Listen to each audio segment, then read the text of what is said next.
Recording studio Kamopur 12 चवर गाजीपुर के सौजन्य से और हमारे पीके भैया के देख रेख में और अशोक भैया के देख रेख में हमके आशा ना पूरा विश्वास बा कि आप लोग के बहुत पसंद है।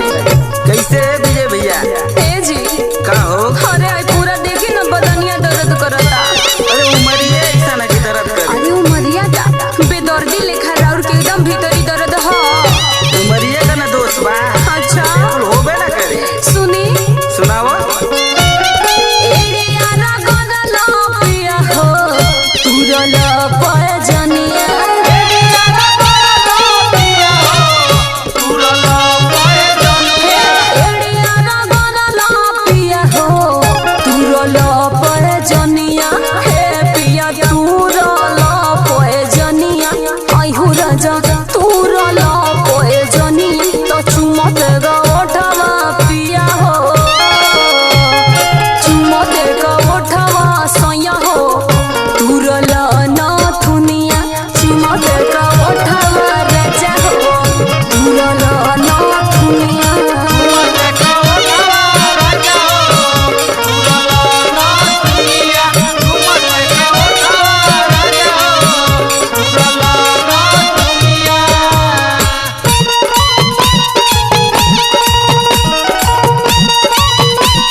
ऐसा बनावा तो के एकदम अब रह नहीं खे जाए।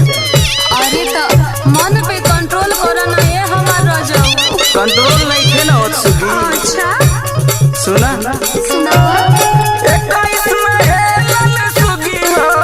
तोहरो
देखो